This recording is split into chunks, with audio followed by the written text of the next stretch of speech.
Assalamualaikum warahmatullahi wabarakatuh. Alhamdulillahi rabbil alamin wa bi ni'matihi tatimmu as-salihat. Asyhadu an la ilaha illallah wahdahu la syarika lah wa asyhadu anna Muhammadan 'abduhu wa rasuluhul karim. Allahumma shalli wa sallim ala nabiyyina wa sayyidina al-Mustafa Muhammadin wa ala alihi wa ashabihi ajma'in. Amma ba'd. Rabbi shrah li sadri wa yassir li amri wahlul 'uqdatam min lisani yafqahu qawli. Segala puji bagi Allah, kemudian salawat dan salam kepada Rasulullah, pada keluarga dan seluruh sahabat-sahabatnya yang Allah muliakan insya-Allah, bapa-bapa dan ibu-ibu, jemaah salat subuh yang telah datang karena Allah. Mudah-mudahan kedatangan kita menjadi penyebab terbukanya pintu surga insya-Allah. Bapak Ibu yang Allah muliakan, kita masih membahas tentang golongan orang-orang yang didoakan oleh malaikat. Di pertemuan kita yang terakhir, kita sudah sampai pada golongan orang-orang yang mengunjungi saudaranya yang sakit. Barang siapa yang mengunjungi saudaranya yang sakit karena Allah, maka kalau dia pergi di pagi hari, 70.000 malaikat mendoakannya sampai sore hari. Kalau dia datang di sore hari, walaupun cuma sebentar, 70.000 malaikat mendoakannya sampai pagi hari. Begitu janji Nabi dalam hadis yang sahih. Begitulah malaikat mencintai orang-orang yang menjenguk saudaranya yang sakit. Baik, itu sekedar pengingat ulang. Kita sambung golongan berikutnya yang didoakan oleh malaikat, yaitu orang-orang yang mengajak kebaikan pada orang lain, orang-orang yang menyeru untuk berbuat baik. Dan ini adalah golongan yang Allah sendiri mematenkan mereka. Salah satu daripada amalan yang jangan hilang di muka bumi adalah amar ma'ruf nahi mungkar, mengajak pada kebaikan, mencegah kemungkaran. Kalau amalan ini hilang, maka kita sudah mengundang azab Allah Subhanahu wa taala. Orang yang saleh hanya untuk dirinya sendiri tidak bisa menolak azab Allah. Orang yang saleh, yaitu saleh terhadap dirinya sendiri, salat tidak pernah tinggal, berjamaah, puasa Senin Kamis, ayyamul bid, kemudian malam tahajud, hari-hari baca Quran, saleh terhadap dirinya sendiri. Dia dipuji Allah, tapi tidak termasuk golongan yang bisa mencegah azab Allah. Siapa yang bisa mencegah azab Allah? Yaitu satu level di atas saleh, disebut dengan muslih. Jadi bukan saleh tapi muslih, bertambah satu huruf. Itu yang Allah sebutkan dalam Al-Quran, wa ma kana rabbuka liyuhlikal qura bidzulmin, dan Allah tidak akan mengirimkan bala, menzalimi suatu hamba selama di dalam kelompok itu, masyarakat itu ada orang-orang yang muslihun, orang-orang yang memperbaiki orang lain. Nah, di sini bedanya orang saleh dengan muslih. Saleh hanya baik untuk diri sendiri, muslih selain baik untuk diri sendiri, dia berjuang untuk memperbaiki masyarakatnya. Kehadiran mereka lah yang bisa menolak azab Allah. Tanpa mereka, kita akan berulang-ulang ditimpa azab oleh Allah. Maka suaranya orang-orang yang vokal hari ini, suaranya orang-orang yang memikirkan rakyatnya, membela kebaikan di tengah-tengah masyarakat yang rusak, kita harus berterima kasih kepadanya. Karena dengan keberaniannya mengkritik, mencegah, mengajak, itulah yang membuat Allah masih sayang kepada kita. Jadi jemaah melakukan Allah, berbuat baik termasuk salah satu anjuran Allah Subhanahu wa taala kapanpun dimanapun. Allah mengatakan fastabiqul khairat, berlomba-lombalah engkau berbuat baik. Jadi bahasa istabaqa itu bukan sekedar begitu bertemu kebaikan berbuat, tidak. Musabaqah. Jadi sabaqa yusabiqu itu musabaqah, berlomba-lomba. Kita ini kadang-kadang tidak berusaha mencari dan berbuat baik kecuali ketika kebaikan itu ada di depan mata. Padahal yang Allah suruh adalah berlombalah.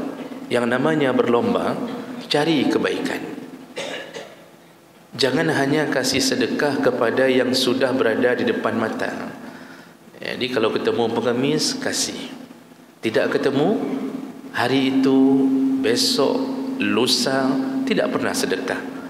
Kapan ketemu dia beri. Ini bukan musabaqah.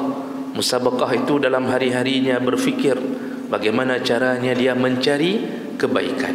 Dia kirimkan ke rumah-rumah orang miskin setiap harinya. Ini yang disebut fastabiqul khairat, kata Allah. Berlomba-lombalah engkau dalam berbuat baik. Kenapa harus berlomba dalam berbuat baik? Yang pertama, innallaha yuhibbul muhsinin. Allah mencintai orang yang berbuat baik. Kita ini kalau sudah dicintai Allah, tidak ada penghalang dari manusia yang bisa mencegah cinta Allah. Tapi kalau kita mencintai sesama manusia, kalau Allah tidak mencintai, Allah bisa putuskan cinta itu. Dalam hidup hari-hari kita, ketika kita mencintai seseorang, 20 tahun kita mencintainya, ternyata dikawini orang. Padahal sudah habis modal untuk traktir bakso, beli mie goreng basah. Tiap hari kirim ini, kirim itu, yang cinta. Keluar dari mulut berbagai kalimat. Ada yang sampai mengaitkannya dengan Allah. Ana uhibbuki fillah. Aku mencintaimu karena Allah. Padahal buat maksiat cint. Kerjanya maksiat juga, tapi dalam bahasa mencintai karena Allah. Ini hal begini diputuskan Allah. Allah bisa melepaskan semua cinta. Yang tidak bisa dilepaskan dari diri kita adalah cinta Allah. Kalau Allah sudah mencintai, tidak ada makhluk yang bisa mencegahnya. Kalau Allah sudah membenci, tidak ada makhluk yang bisa mencintai. Maka raihlah cinta Allah dengan cara berbuat baik. Allah senang sekali kepada orang yang berbuat baik. Malaikat juga begitu, sangat senang kepada orang yang berbuat baik, dipuji-puji, diminta ampun oleh malaikat. Dalam salah satu hadis riwayat Muslim, kalau tidak salah riwayat Muslim, hadis itu menceritakan tentang malaikat menjelma menjadi seorang manusia lalu menghadang seorang yang mengunjungi saudaranya di kampungnya. Jadi ada orang yang merencanakan berziarah ke rumah saudaranya di kampung yang berbeda. Dia datang sebagai musafir, dia datang ke kampung saudaranya untuk tujuan silaturahim. Lalu Allah mengutus malaikat menjelma jadi manusia. Lalu dia bertanya dan menghadang. Dia hadang orang ini di tengah jalan. Dia bertanya, mau ke manakah engkau? Dia mengatakan, ke rumah fulan, saudaraku. Ada kebaikan apa, ada maslahat apa engkau dapatkan kalau engkau kunjung begini? Nah, jadi pertanyaannya, kalau engkau berkunjung begini, engkau dapat apa? Lalu orang ini menjawab, aku tidak mendapatkan apapun kecuali hanya niatku karena Allah untuk mengunjunginya. Karena ada sebahagian orang kunjung-kunjungan untuk dapat jabatan, untuk bisa dilihat oleh si orang yang kita kunjung. Jadi kita ini tidak dimutasi ke tempat yang lain. Ada yang berkunjung supaya dapat hadiah, macam-macam. Tapi orang ini mengatakan, aku berkunjung kerana Allah, tidak dapat apapun darinya. Lalu malaikat ini mengatakan, anta tayyibun wa taba mamsyak. Engkau itu orang baik dan setiap langkahmu baik. Maka coba lihat, malaikat mencintai orang yang baik. Kata malaikat, satu langkah berkunjung karena kebaikan, setiap satu langkah itu dihitung kebaikan oleh Allah. Setiap satu langkah, satu kali tapak kaki, begitulah dihitung oleh Allah Subhanahu wa taala. Maka jemaah melakukan Allah Subhanahu wa taala, orang yang baik itu dicintai Allah Subhanahu wa taala. Kalau Allah yang sudah cinta, apa yang kita dapatkan? Surga. Tapi kalau orang yang cinta, apa yang kita dapatkan? Pujian. Itu pun kalau dapat pujian. Ada yang tidak pernah muji setelah kita berbuat baik. Ada yang terima kasih pun tidak. Sering kita mengeluh setelah kita berbuat baik, kita antarkan kuah, kita suruh anak nak antarkan kuah ke rumah fulan. Ketika dia antarkan, anak kita balik, lalu kita bertanya, sudah diantarkan nak? Sudah mak. Apa yang dibilang tadi? Enggak bilang apa-apa, enggak ada terima kasih. Enggak ada, kurang ajar. Terima kasih anak. Dari rencana berbuat baik keluar kalimat kurang ajar. Kurang ajar, terima kasih pun enggak ada. Besok-besok enggak usah kasih lagi, kata dia. Begitulah berhadapan dengan manusia. Paling dapat pujian kalau dia puji, kalau dia terima kasih, kalau dia balas. Kalau dia balas, mungkin tidak pernah dibalas. Pernah kita beri piring, kita tinggalkan di sana, sengaja kita suruh tinggalkan biar dibalas. Kan ada tipe orang kadang-kadang, tinggalkan aja piringnya nak, enggak usah disalin. Apa yang besar tadi. Kita berharap besok dapat kuah dari dia ke rumah kita, ternyata piring kosong dipulangkannya, Pak. Bertambah-tambah rasa sakit hati. Lalu kita mengatakan ke anak kita, baru kurang ajar, orangnya beri kurang ajar. Begitulah kita berhadapan dengan manusia. Itu contoh berbuat baik pada manusia. Maka jangan harap dari manusia. Manusia itu jembatan kita untuk menuju cinta Allah Subhanahu wa taala. Jadi berbuat baik itu berbuat kerana Allah. Allah kalau balas, mana ada yang model-model 1 kali lipat? Tidak, minimal 10 kali lipat. Minimal 10 kali lipat. Maksimal suka-suka Allah. Allah bisa masukkan ke surga orang yang sekali berbuat baik kerana Allah Subhanahu wa taala. Maka hadis riwayat Bukhari dan Muslim dalam Riyadhus Salihin pun disebutkan bagaimana seorang pelacur yang berbuat zina tapi masuk surga hanya kerana memberi minum seekor anjing. Kebaikannya ikhlas dia lakukan karena anjing sedang kehausan. Nabi menyatakannya dia masuk surga penyebabnya itu. Kalau anjing kita tolong bisa masuk surga, apalagi orang. Tapi itu kejadian itu perlu dipahami, itu Nabi ingin menggambarkan rahmat Allah begitu luas sampai kepada pelacur yang setiap hari melanggar syariat, ketika sekali berbuat baik Allah bisa berikan surga. Itu bukan disuruh berbuat begitu. Jadi jangan ada rencana setelah ini kita jadi pelacur, cari anjing, kasih minum, tetap neraka. Itu yang mau digambarkan adalah rahmat Allah, suka-suka Allah. Surga milik Allah, neraka milik Allah. Kalau Allah ingin mengatakan bahawa engkau surga, apa memangnya? Siapa yang mau protes? Maka kita tidak berhak menyurgakan orang lain, juga kita tidak berhak menerakakan orang lain. Jadi enggak usah keluarkan kalimat ahli neraka, orang itu, kelompok itu ahli neraka. Tidak perlu. Kenapa? Bukan hak kita. Bahkan kitalah yang mungkin menjadi penduduk neraka karena kesombongan merasa diri paling benar, merasa diri paling alim, merasa diri paling hebat. Mungkin kitalah penduduk neraka. Orang yang kita harap-harapkan masuk neraka, ternyata dialah penduduk surga. Maka jemaah melakukan Allah itu kalau berbuat baik dengan Allah Subhanahu wa taala. Kalau anjing bisa menyebabkan bantuan kepadanya, menyebabkan masuk surga, apalagi memberi makan anak yatim, memberi makan orang miskin. mengasuh, memelihara jemaah belaka Allah Subhanahu wa taala. Nah, ini orang yang berbuat baik dicintai Allah. Lalu kemudian dicintai dan didoakan oleh malaikat. Nah, di sini hadis menunjukkan bahawa malaikat mendoakan orang-orang yang senantiasa berbuat kebaikan. Dalam salah satu hadis riwayat Tirmizi dari Abu Hurairah radhiyallahu anhu, Rasulullah sallallahu alaihi wasallam menyebutkan, innallaha wa malaikatahu wa ahlas samawati wal ard, sesungguhnya Allah dan malaikatnya dan penduduk langit dan bumi, seluruh penduduk langit dan bumi, kata Nabi. Apa yang mereka lakukan? Hatta namlah fi juhriha wa 'ala al-hut, penduduk langit, penduduk bumi, kata Rasulullah, sampai semut di dalam lubang dan ikan paus di tengah lautan. Jadi Nabi menyebutkan dari mulai binatang terkecil di dalam lubang sampai binatang terbesar di tengah lautan, semua mereka la yusalluna ala muallimin nas al-khair, mereka senantiasa mendoakan orang-orang yang menebarkan kebaikan di antara sesama manusia.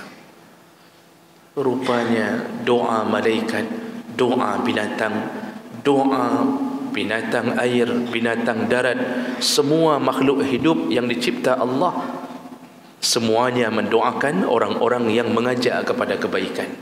Itu hebatnya orang yang mengajak kebaikan. Oh, bagaimana ikan paus tahu bahwa kita melakukan kebaikan? Tentu mereka diberitahu.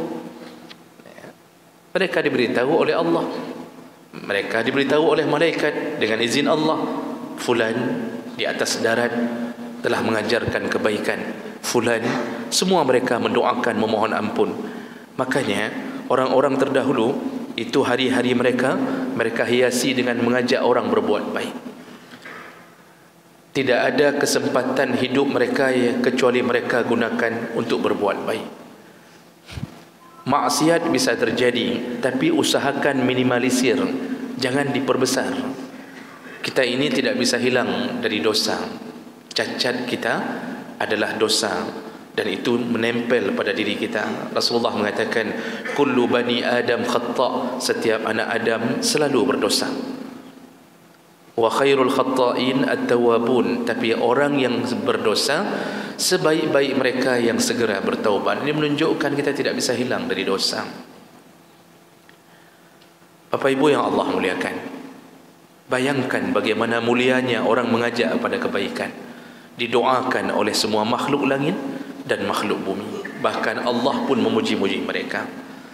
Kemudian berbuat baik pun pahala yang terbesar dan paling dahsyat, dia mendapatkan pahala multi level marketing. Ini hebatnya orang berbuat baik. Rasulullah sallallahu alaihi wasallam menyebutkan, man dalla ala khairin falahu mislu ajri fa'ilihi. Hadis riwayat Muslim. Barang siapa yang mengajak pada kebaikan, barang siapa yang mengajak pada kebaikan, dia mendapatkan pahala dari kebaikan yang dilakukan oleh orang yang diajaknya. Bayangkan, satu orang guru mengajarkan Al-Quran pada satu orang anak. Ini paling minimal, satu orang anak. Anak ini berhasil baca Quran, seluruh kebaikannya semenjak belajar dengan kita Al-Fatihahnya sudah benar. Kemudian dia mulai mengaji, seluruh kebaikannya selain untuknya dikopi oleh Allah, kemudian dipaste, ditempel ke catatan amal orang yang mengajarkan Quran pertama untuknya. Dia punya murid lagi, ternyata dia lebih hebat daripada kita. Dia kemudian sambung ke pesantren. Selepas pesantren mungkin dia entah ke mana, ke luar negeri, pulang dirikan pesantren, muridnya sampai ribuan. Seluruh ribuan itu dikopi paste oleh Allah kebaikannya, diberikan kepada yang mengajarkan gurunya.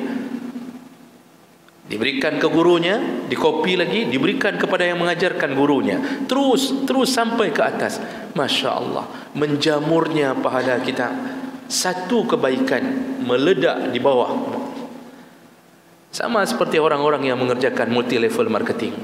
Satu orang dia ajak, lalu yang orang ini mengajak orang lain, terus belanja sampai menjadi piramida.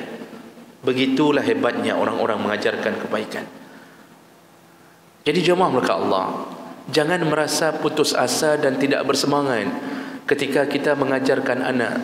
Anak inilah penyebab kebaikan dikirimkan Allah Subhanahu wa taala. Kita mengajarkan sederhana. Anak kita ajarkan, nak, kalau ketemu orang tua, salam, cium tangannya. Kalau kamu di tempat orang tua yang sedang duduk, jangan lewati dan langkahi di depan mereka. Itu tidak baik. Jangan langkahi makanan. Kalau makan dengan tangan kanan, kalau begini, kalau begitu. Sederhana, hanya sekedar kita bilang begitu saja. Anak kita satu berubah keadaannya. Terus seluruh kebaikannya setelah berubah Allah catat untuknya ketika dia baligh, kemudian Allah berikan untuk kita. Dia punya anak lagi, cucu kita, seluruhnya diajarkan kepada anaknya. Cucu kita dikirimkan pahalanya untuk kita. Punya cicit kirimkan pahala untuk kita. Yang mengajak satu kebaikan dikirimkan pahala oleh Allah Subhanahu wa taala. Maka tidak ada yang sia-sia dalam mengajak kebaikan.